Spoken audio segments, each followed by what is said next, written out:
All right, folks, let's get started here. Josh, thank you very much for joining us. We got a great topic to dig into, and I'll let you ride and roll. And folks, remember, messages, comments, thoughts. We monitor Zoom very closely, and we'll bring your comments out. We got a great group here. We can share a lot, so don't hesitate to jump on in. Let's do it. All yours, Josh. All right, good deal. Well, thanks everybody for showing up. This is definitely a passion topic for me. I've become a fan of hiring over the last 20 years as I had the opportunity / challenge to do a lot of it, and definitely some hard lessons learned. And the way I learned those lessons was just treating it like a product and really evaluating what was and wasn't working and continuously refining the process and trying to understand and try different things that I thought could help me and our team do a better job of hiring in the best people. Because as a leader, I firmly believe this is the most important skill that you can have, because you are only going to be as good as your team. That's your job as a leader, is to build and empower the strongest team possible. And that starts with the people that you hire. Unfortunately, the most common mistake that I see with hiring is people being just lazy and mailing it in and expecting it to just like be magic that people are going to understand exactly. Yeah, it's just, and they don't want to invest the time. And it's really, the return on the investment is so massive. And just like starting at the job descriptions that are out there, people just, oh, hey, there's one out on SharePoint or in Google Drive or in my PC or whatever it is, and they just copy and paste it and throw it up there.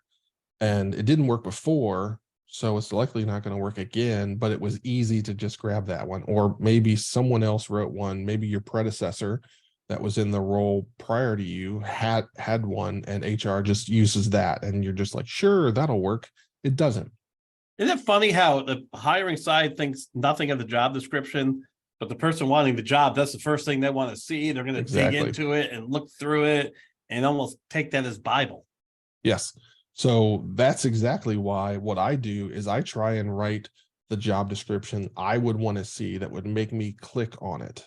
So the way I do that, number one, is I just search around for my job or a parallel job or a job similar to the one that I'm trying to hire, and find ones that excite me, that I'm like, oh, I think I would like to work for this crew, because there's something that grabs you. And then understand what grabs you and gets you to want to know more about that job. Then when you have that understanding of the things that trigger you, start to weave those into your write-up about what the job is.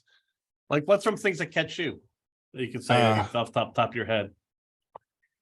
I look for big challenges. So I want to know that the company knows they have a big challenge, that this role is going to be a big challenge, and that it's going to play a key part of the outcome in success of the company, because that's what I'm looking for. Like, give me something big and scary to dive into that, maybe some folks have said, I don't think you can make that happen. And then that's the thing that really fires me up. Because you might see a job you like, it's right up your alley, that can actually stretch you. But if it's kind of maintenance, you wouldn't be you would be kind of not want that. Right. And you can feel the passion from a company in that description about the job. You can tell if it's just that lazy, copy and paste. And it's basically a checklist of requirements are, 85 lines long, and there's so Word. many. Yeah, Microsoft Office. Yeah, exactly. Yeah, just ridiculous things like that. That they're probably good communication skills. Yeah, all of the above. And there probably isn't a single human out there that actually is an expert at all of those things. So that's another key, is making sure that they understand what is realistic or not. What happens when people are hiring for new roles is they create this unicorn that actually doesn't exist, because they don't understand the role, and they wonder why it can never be filled. And it can never be filled because no one is comfortable clicking like, yes, I can do all of those things.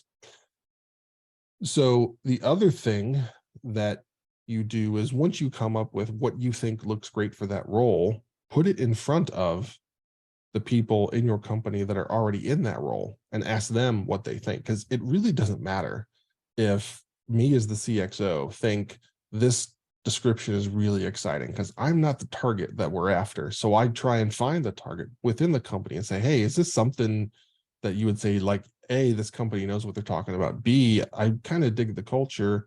And C, yeah, that sounds like a problem I'd want to solve. If it meets those things, then you're in a really good space. But don't think you actually have the answer. Try and get as close to your customer as possible. And your customer is every person out there that is looking for an exciting role, and what is going to get them to click on it. And Your also, customer is everyone out there looking for an exciting role.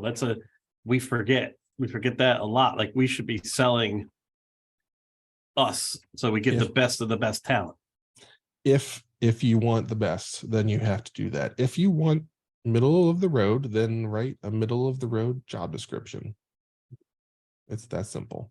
So sometimes people, I don't know if you're going to get into this, but the cultural side, have you any things that you use to spell out the culture side that doesn't seem too trite or too contrived or too, same old? Yeah. It's culture to me is what you permit and what you promote. So it really is about the things you promote within your culture of this is who we are. And it can't be ping pong tables, work hard, play hard. It can't be things like that. It has to be a demonstrable thing that shows this is who we are. And we celebrate people that operate like this, because people want to work with the best. That's another key piece is, yes, the job has to be cool, but also, are the people good? Are they going to help me grow? Is this going to be a part of my future? And I'm going to look back and say, man, am I glad I clicked on that link? And that's part of the culture and how they grow people, how they invest in people, how they just support people. Just is it actually a people first organization? And that's something that, can be squishy. And a lot of people will put things on a job description or listing that will make it sound like they actually operate like that, but you have to be sure that you can prove it during the hiring process. So if you're going to put stuff like that, don't put fluff in there, because if you put fluff in there, you're going to get called out, and rightfully so. So make sure it's actually things that you do. People will just say no at some point. Right. The thing I coach folks on during that process is always take it to offer. So if you're not doing your job right and get people really fired up, you're going to get good people taking to the offer and just saying no. Yeah. Ultimately, because you should take it to offer if you can, and wasting your time, but you haven't done your job right in firing up folks, getting them excited about it, wanting them to be there instead of just saying, okay, this is one of my 4 choices. Exactly. And what you should feel as a candidate is you should feel that enthusiasm and excitement in the description, but in every step along the hiring process. And in part 2 of this that when is part 2 scheduled? Do we have that scheduled yet? Yeah, I'll tell you, right? Keep going. I'll let everybody know. I'm just going to check my schedule out here real quick. Yeah. One of the things that is going to be important is having that consistent feeling throughout the process. And May 2nd, by the way. Okay, cool. So May 2nd, come back. We're going to talk about how you treat it like a sales pipeline and understand where and why people are dropping out. So maybe to David's point, they make it all the way to the offer and then they all bail. So what are you doing wrong in that process? Like, that's clearly the issue. So we'll spend a bunch of time there. But that's something, again, you have to understand where you're failing and start at the top, which is a job description. And you might not be getting people clicking, and maybe there's a reason why, or maybe the candidates are coming in don't even come close to matching what you're trying to look for. It's the job description. So you have to start there. Exactly. That is the entry point to your company. That is the very first touch point they have with you and your company. So don't be lazy. Don't just like float it out there and hope. Unfortunately, way too many people do that. I have a consulting client who, in the part of the job description, put deeper down into it that a cover letter was required and this had to be in the cover letter just to test out to make sure that people were deeply reading his description. Right. And he wanted people who had that type of intent because he didn't want to go through all the process of Indeed, people just pressing the button and what do you call applying for it. Yeah, because that can create a tidal wave of resumes, and then that makes it even harder to find the right person because you get overwhelmed with thousands of resumes. And then how do we quickly go through this? Maybe you shouldn't quickly go through it. Yeah, having a ton of resumes can be a sign of a mistake you made. Not that, oh, it's really cool, I got a ton of resume.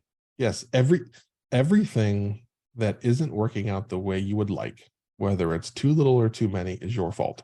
It is your fault as the hiring manager. There's something wrong. There's something that you didn't invest in strongly enough or just missed that is causing for you to get the wrong list of people. Okay. Now, could you build a formal job description internally and take from that to advertise, or do you build the advertisement first and make it as tight to what you're going to build in the job description second, detailed internal job description? The advertisement is the only version that matters for me. Okay. Because that's who we are, both internal and external. So yes, there's internal ones that people might create differently, but I create them exactly the same because I want my existing people to be excited about the role too. Like if they're looking for, hey, what's my next step? I don't want them to read the boring internal one. Like I want them to read the one that we're putting out there that we're getting a ton of really good people to click on. Like I want them to have that same excitement about, oh, this is how we're hiring.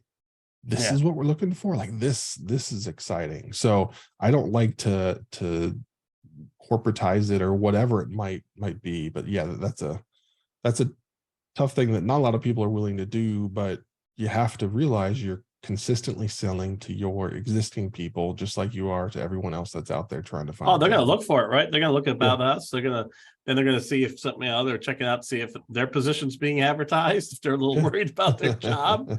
They're seeing what else is out there. Absolutely. That happens. I mean, people don't realize that people are looking. Yeah. And it's more likely that they're going to share it. So if your job description out there is good, your team members are going to reshare it because they'll be like, yeah, this is who we are. This is like, I want people that fit this role rather than, oh, it's a checklist of if you have these 74 things, please apply.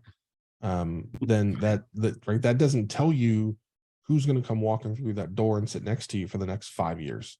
Yep. Great points. Great points. Okay, moving on to the recruiting process, and whether it's an internal recruiting team or external, it's pretty much the same. And this is another area where people are insanely lazy.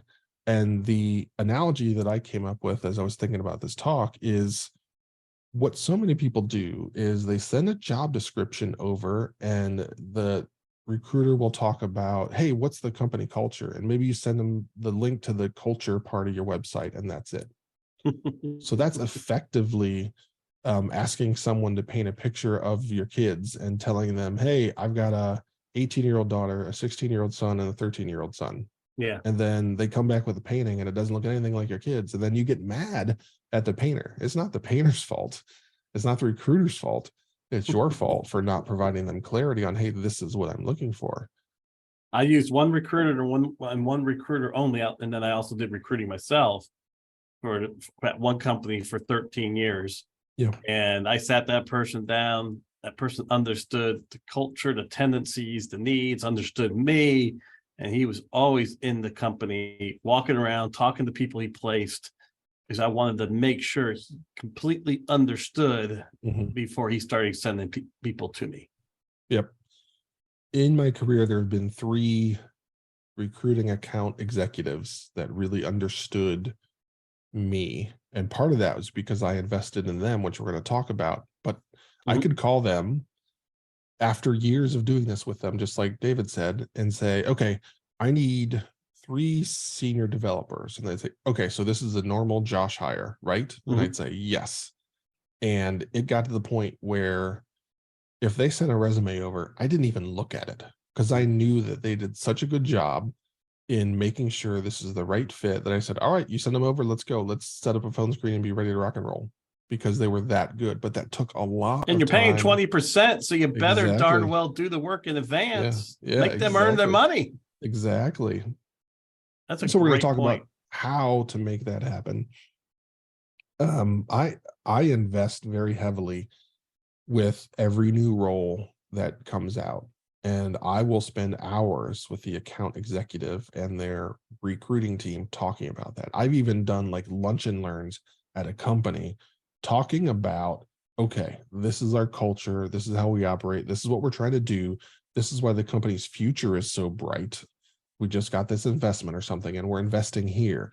And oh, by the way, we're going to be hiring 6 new teams over the next, 18 months or whatever it is, just to give them the full picture, to understand me and the type of person that I'm looking for, and where I have found those in the past, what those triggers are, what I look for in a resume, all of that stuff, trying to get as much of what I'm looking for into their brains. And you know what? Recruiters have choices. Yep. They have lots of clients. They're going to choose where they invest their time and their energy and focus. And if you've invested in them and you've given them as much clarity as they need to confidently go find that next person, they're going to spend more time. They're going to prioritize your roles versus others, where some hiring manager just mailed it in. Well, too, Josh, that yeah, position, that job is so hard because you have to work on things that may never materialize. right. And you have to work on things that there's competition that they could just pick somebody else. And I love how you're presenting this, and the fact of you connect with them, they become such an extension of you. They will put the work in, because they have a higher confidence level, that work will turn into money for them. Yep, exactly. Because there's a lot of competition for roles. They have a lot of customers. So say they find the best developer they've ever found. Yep. Who are they going to tell first? That's what you want. Yeah, is it that person that really invested in setting them up to succeed, or is it that company that sent them a description and a link and said, we need 5 by end of day tomorrow or whatever, right? Like that's not where people are going to invest their time, because the return isn't there. So, okay, you've done a good job. You've sat down with them. You've reached the point where they feel confident going out and selling you and your company on what the future is and finding the best. They feel like they can find the best and get them back to you. So you're going to get a handful of resumes that come over. Early in the process, I want them to be less restrictive about sending things over, because I want us to learn together on what a resume really looks like. So I say, open the floodgates to start, so that I can give you feedback and thoughts on, if you thought this person was good, but you weren't sure, send it over and let's talk it through, because maybe your instinct was right. And as we talk it through, then they get more confident, like, okay, I get it. But too many people they get a resume, it doesn't look good, and they send back no, or not. Now, would you have them talk to the person first before they sent resumes to you? Or are you open to getting resumes, then from there setting up the process? At the start, I want to focus on the resumes and make sure that they are reading them effectively and are able to find the points that I'm looking for. Because what I look for is, I look for someone that has driven change. Mm-hmm. That's a key piece. So in a resume, what I want to see is, when I got at a company, we operated like this. When I left, we did this, and here's the role that I played. So helping them understand that. But you have to invest more than just the couple hours you spent up front, but with each recruiter, making sure that they understand what a good resume looks like, because that helps them be more efficient and more confident.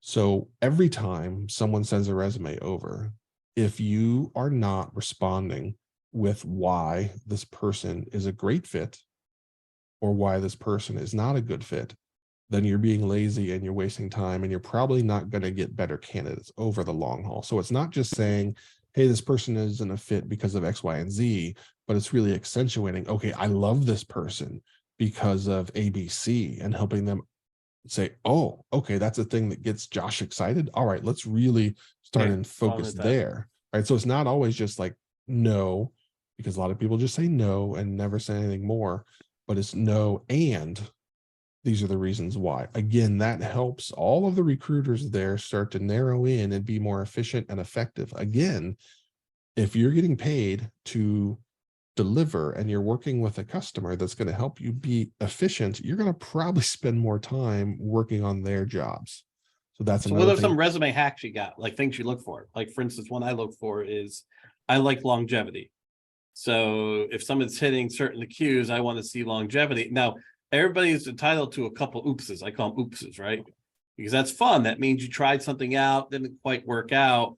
So if I see 3 or 4 oopses, then I want the recruiter to go back and talk to them before, and I want to know why. So that's one of my, things that my hacks. Anything you have? I'm on the other side. Oh, you like the oopses. I call them oopses. Well, I don't like oopses. What I like is someone that has a clear direction on where they want to go.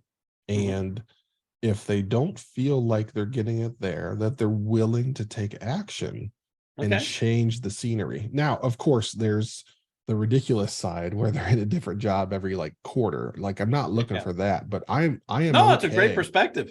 Yeah, just and again, that it's role specific, right? So if you're looking to hire a junior dev or somebody that's got a couple of years experience out there, I'm okay with that.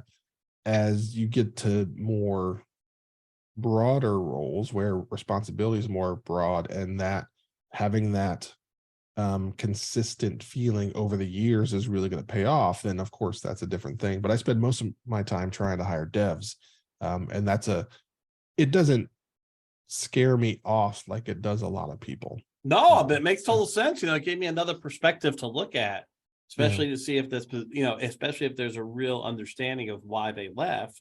Right. You probably can read it in the resume, but if the recruiter can say that, that's an interesting point. Yeah. They got the confidence to be able to go out and look for things that work for them. And, not just mousily, if that's a word, just kind of hide in the company they're at and not try to push forward. Great point. Right. And that's a huge part of the profile of who I'm looking for, because I try to hire collaborative problem solvers, and to be collaborative, you have to be willing to like speak up when it's maybe a scary spot or it puts you at risk. So I'm always looking for folks that are willing to identify what a move could be, try it, put themselves out there, and maybe it worked, maybe it didn't, but hey, at least they were willing to put their chips on that table. And now for those that are looking for a job, that's a great way to pitch that. Say if you have had a couple of 1 years back to back, articulate what you were doing there, to drive things forward, and the fact that you intentionally are looking to do new things, to be part of change, and if it's not there, you intentionally look for that. Great point. Yep. So there's also some like personal bias there, because that's how I shaped my career. So I admit that that definitely sneaks in. So but also I have learned over the years to not hire copies of Josh. That's a bad plan. Yes. It just doesn't work, because the diversity of thinking and approach to how you would solve a problem just makes you get to the best answer so much faster. So that's a mistake I made early in my career, was hiring little copies of Josh, and then we only know how to solve one problem because we all have the same tool, and that's not. And you all get excited. You think that's the right way to do it. And there's no conflict. Right, and you're like, this is great. Then it doesn't work, right? Yep, exactly. And that's bad news. The kiss of death is when you have no conflict, and you're like, there's probably something wrong here. Yeah. Again, which is why I'm looking for folks that will create the conflict. Not that it's bad, but they're willing to say like, no, this isn't where I want to go, and I'm willing to put my neck out there and make a change. Okay. And having the confidence to make the change. Yeah, exactly. So that feedback loop I talked about with the resumes can never stop. So every step along the way of the hiring process. So David asked about, okay, so do you have them talk to this person first before they send over the resume? After we get through that resume period of we're on the same page, I feel like they are really getting it, then it's that point of like, okay, cool, you got it. So now look at the resume. You don't have to bounce it off me. Talk to them. And then what I'm looking for is I'm looking for you to send me an email of why I should talk to this person. Yeah, that's how my recruiter did it at the end of the day. Don't let them be lazy and just send a resume over, and then you have to debug and figure out like, why did you send this? Like, why is this person different than anybody else? So what I set up is like, okay, how is this person meeting the things that I'm looking for, the core values that I'm looking for? Show me that, again, because that's what we're paying you for. I am paying for you to bring the best people to me, and for you to just throw a resume at me and say, hey, what do you think? Like, there's no value there. I can go find that. That's exactly it is right. Like, hey, I have done the work, and Josh, I really believe in this person. I want to put them in front of you because they do this, they work like this, they operate like that, they're looking for this to happen, and I think it's a really great fit. So, but to be able to do that, you have to have invested up front to make sure they have clarity on what that looks like. If you don't invest up front, then it's not fair for you to push back and say, listen, you got to tell me why this person is a great fit for us. And they're probably like, I have no idea what a great fit for you is because you never told us. So it all has to start at the beginning with, all right, here's the clarity on who we are and who we want to be and how we're going to hire. So if you don't invest there, then your likelihood of success drops over time with every step in that pipeline. So now, have you used internal recruiters versus external recruiters, and have you seen a difference using the same Josh philosophy, which is great? Like, I'm going to manage these recruiters, whether it's internal or external, you can get the same results. Yeah, the only difference that I've seen, as I thought about that question as I was prepping for this talk, was with external recruiters, you have to invest more in context about the culture and the company because they don't live it every day. Yeah. An internal recruiter is a part of HR. So think about what their peers are working on, what they're talking about when they have a department meeting, all of the things, like it's going to be culture centric there. So they have a much more clear idea and vision of where it's going. So that's the only difference I've ever found. And internal recruiters respond just as well as external folks do with this process, because guess what? Your company's probably hiring more than one role. So they're going to feel more confident about going after your role. They're going to invest time because you've invested in them. Yeah, and they know that, they can get some completion. Yeah, exactly. And that's always like one of the things that recruiters light up about is when somebody talks about this amazing hire that they were a part of. That's what fires them up. So that's what they want to do. They want to find that magical fit. But again, if you're asking them to just throw darts at a wall with a blindfold on, then that's hard for them to feel successful. And when they feel successful, because again, you set them up to win when you do that, it's going to pay off a bunch in that long run of hiring people. Now, here's one I throw at you, and I'm not sure you can say it doesn't fit, but that's fine. We'll go on to something else. Is during the recruitment process, I used to get people that were awesome, but wrong timing. Mm-hmm. So I would actually parking lot them and build a relationship with them and pay the recruiter if it's external within the time period. But in two cases, ended up with really high quality folks because one, they got in, then they built a relationship and continued that relationship until timing matched. And I think two is just being able to catch that and understand that, look, if you can find talent, sometimes it doesn't match. And it's good to have them off kind of like almost on a task board or a burn down chart or something like that. Your thoughts on that? Have you ever done that, or that's kind of outside the process here for what you're thinking about? Yes, and it backfired on me. So I move heaven and earth to get that hire in as soon as possible. When I find I didn't push it. I just waited till it naturally became the time. Yeah, I push it. I say, hey, we found this person. Number one, the sooner we can get them in here, the better we're going to be. Number two, this person undoubtedly has people just like us chasing them across the country now Oh, because yeah. remote is a thing.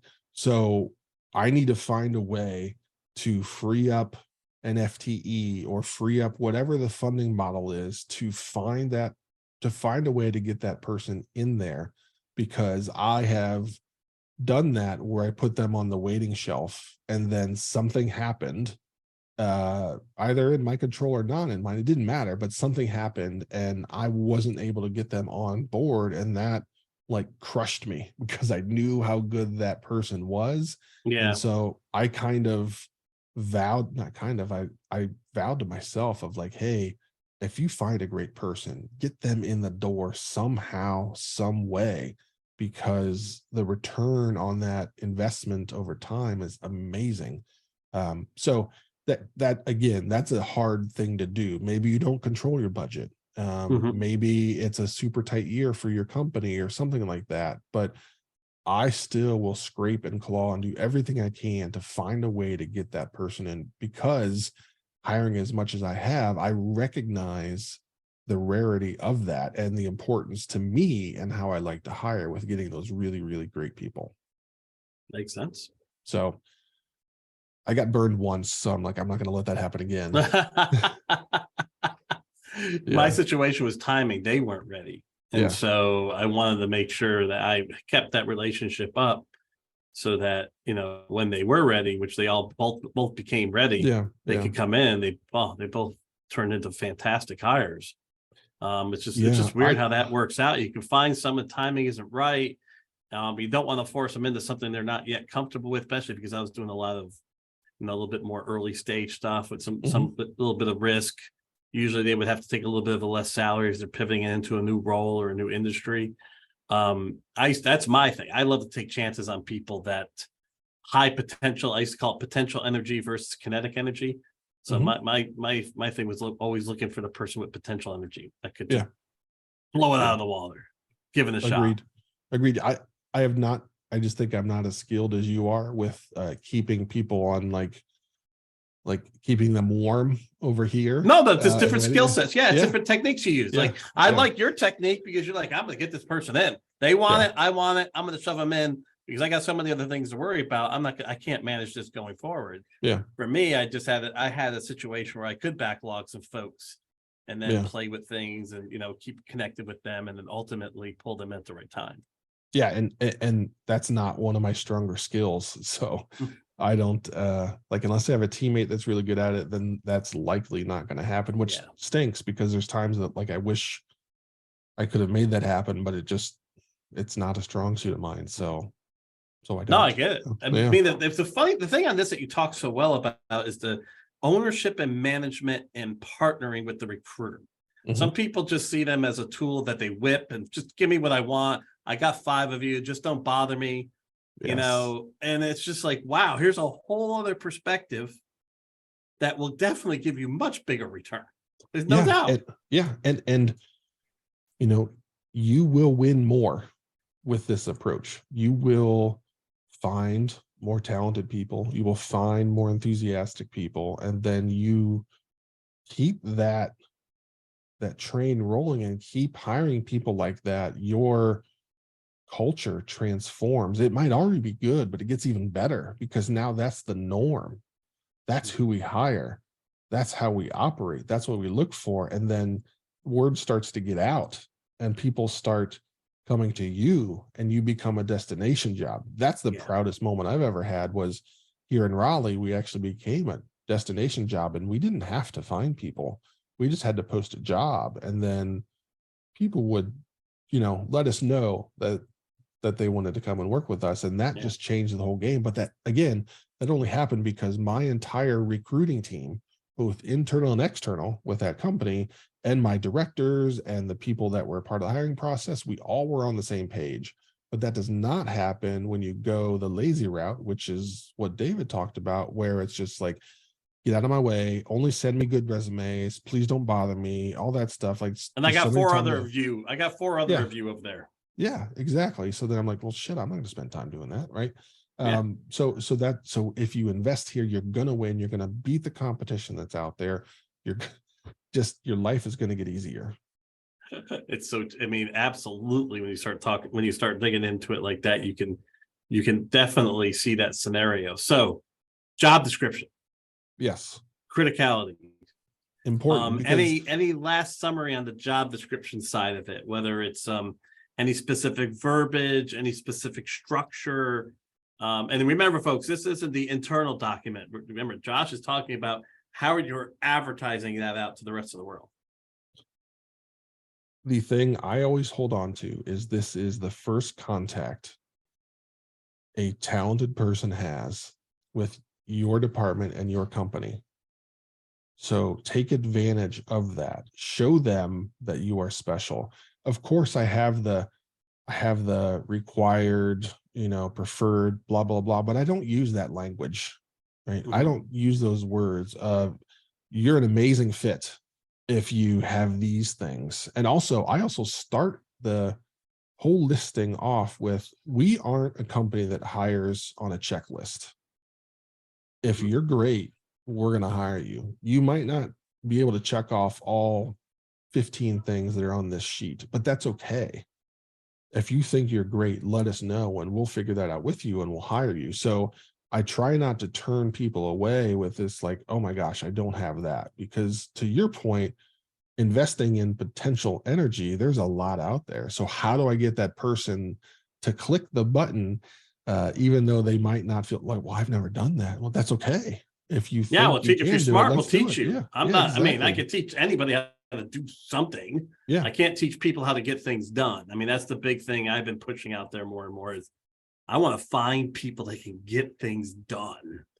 Exactly. And that's really what you're digging into too. And I liked it because this is one of the weaknesses I had. I was never really a big, okay, let's really put the advertisement out there. Occasionally the marketing team would do this really well. So the marketing team had their cool culture and, they had their cool environment. And so they had some of the shtick that they put in their job offers and it worked. I mean, the job descriptions and it worked. They got people fired up who wanted to come, work with them. But I see the merit in this. Now let's go back to the recruitment side for a second. Mm-hmm. Do you ask your recruiters to go after people who are currently employed or do you care? I don't care. You don't care? Yeah. Right. Because just because they're at a company doesn't mean they're not looking, doesn't mean they're not looking to get out. Mm-hmm. And I wouldn't, I was going to say, I wouldn't want somebody that wouldn't be willing to say, I don't think this is the right time, because I've been there, right? And I've done that. And I said, hey, I don't think this is the right time. And turns out I realized, a month later I was wrong. So yeah, it's if you want to find the best, you got to look everywhere. One of the things that I get asked a lot that I have never had a really good answer for from a recruiting team is, what companies are you looking to hire people from? Oh, it's an interesting one. Yeah. And I have a really good answer for that one. Yeah.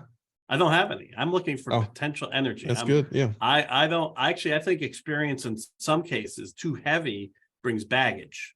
Yeah. So if I'm going to hire someone with deep experience in the industry that I am in, or I'm interviewing, I want to make sure that they can learn fast and not bring that baggage to the table. Yeah. That was always my big thing. I hate baggage.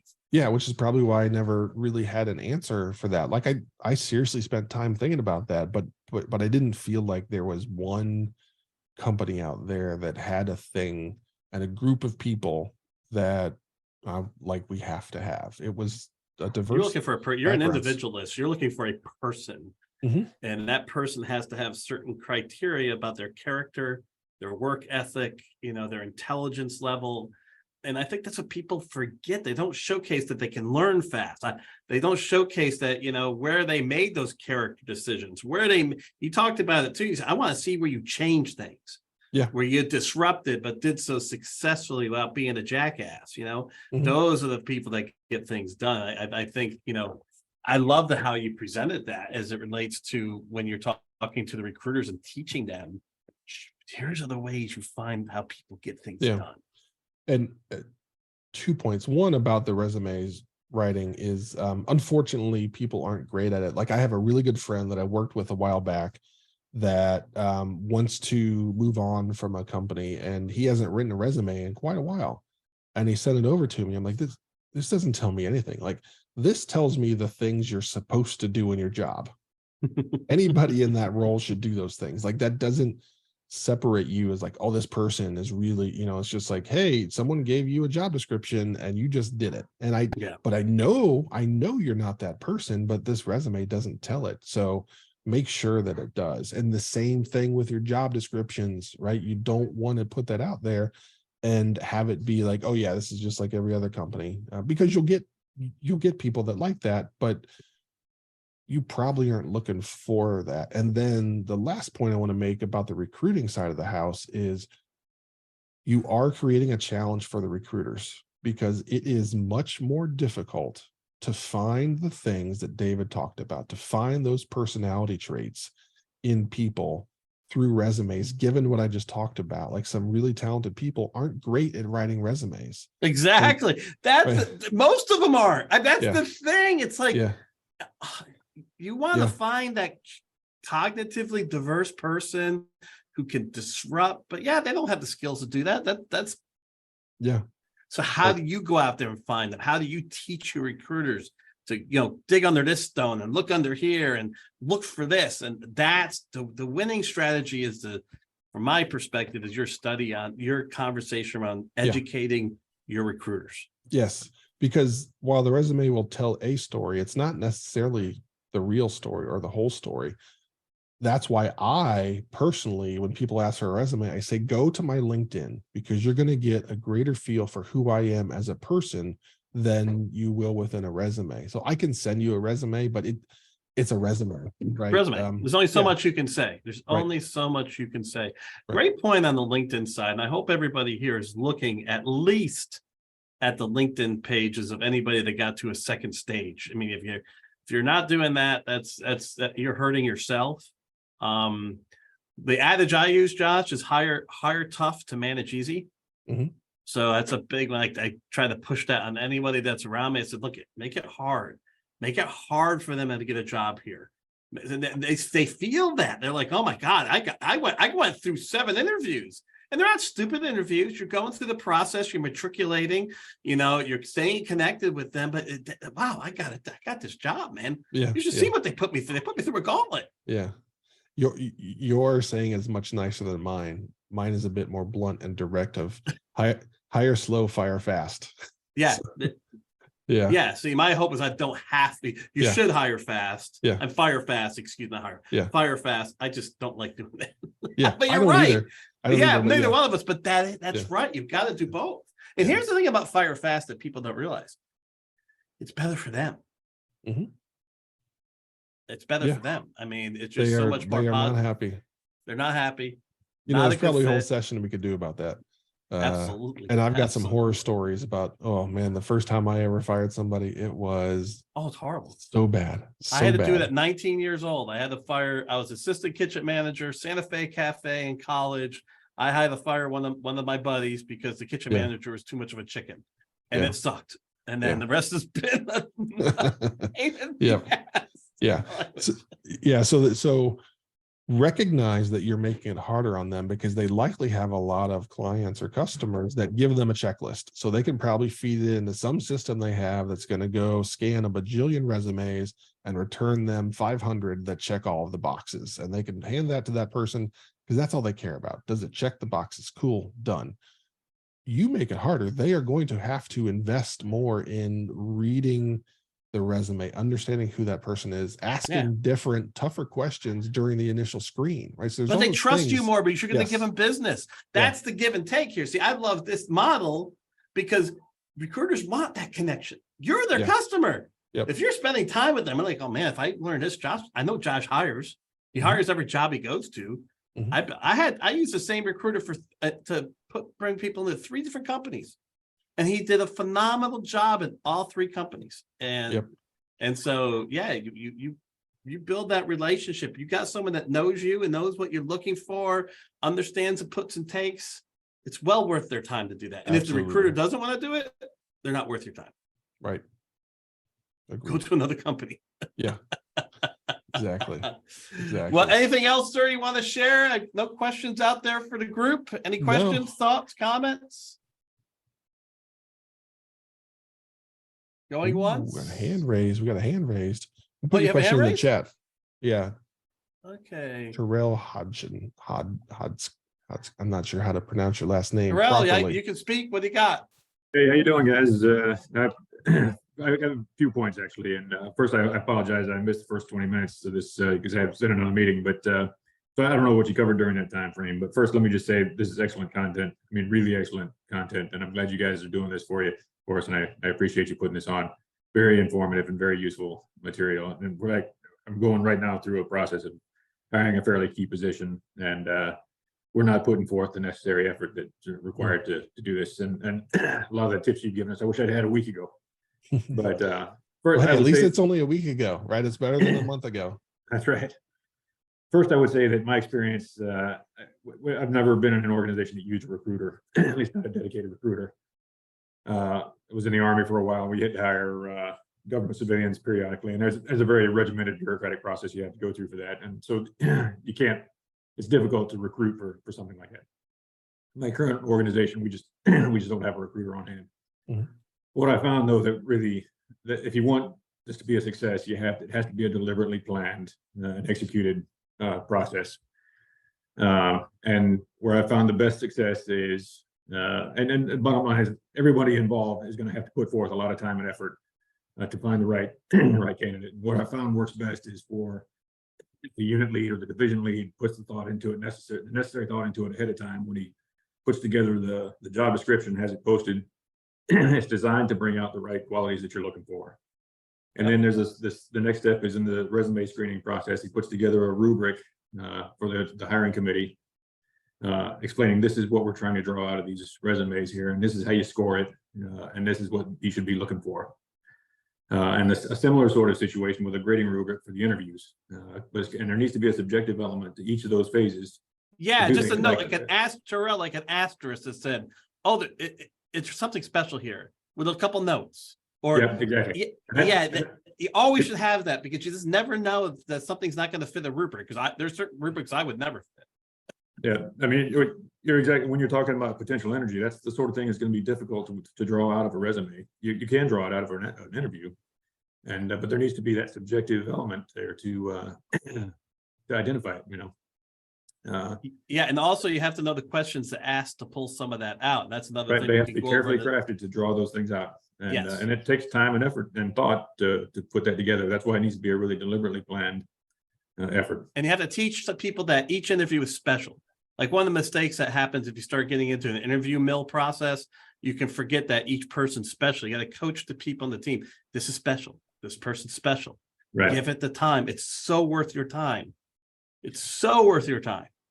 Yep. And, back to your point about hiring slow and firing fast, or making it hard for people to get into the job. I agree that what you want is for it to be easy for the right person to get into the job. So you need to be selective in your process right from the very start and that starts with the job posting, and it needs to be selective, and it needs to be designed to draw out the right qualities in the candidate that you're looking for. It's funny you say it, Terrell, and it goes back to what Josh was saying too. I've had people that went through really tough interview processes who came in second and felt great about it. Wow. Because, oh my gosh, I got all the way there. They want the job, but my gosh, man, I was put through the gauntlet. I was number 2. And of course, everybody ultimately gets a job. So let's just start there. I mean, just because they came in second place here because they did so well, they'll come in first place somewhere else. But that gauntlet is in some cases, somebody puts a badge on there, even if they came in second place. Yeah, that's a good experience. Yeah. Oh God, yes. You learn. Yep. Any other comments or thoughts, Terrell? Good luck during the process. But yes, this job description, the rubric. I love the idea of the rubric for the position description, the rubric for the interview, but that subjective element to make sure that you are looking for things outside the box. Thanks a lot for putting this together, guys. I appreciate the time and effort you put into this. Oh, no problem. Love the engagement, man. Love it. All right. Anyone else that has comment, question? Raise your hand. I can let you speak. which is kind of cool in the web seminar. Yeah. Also, Yeah, go if ahead, Josh. You anybody's- finish us out. You close us out, brother. yeah. Hey, like I'm just saying, if there's anybody else out there that is stuck in a position or needs some help with hiring, there's a guy. This guy. You can go to kazi.io and we can chat. We can figure some things out. So hiring again, so I do a lot of coaching across the board, but hiring is when I get most excited. And I don't know what the thing is in me that gets me most excited about, but I love it. So happy to help anybody out there that is struggling a little bit. All right, great. That's how we'll end it. Folks, thank you so much for your time. You can find Josh on LinkedIn. And again, Josh, thank you. We got part 2 coming out May 2nd. So don't hesitate to join us then, and have a great rest of your day. Thanks, Josh. Good stuff. You bet. See you, everybody.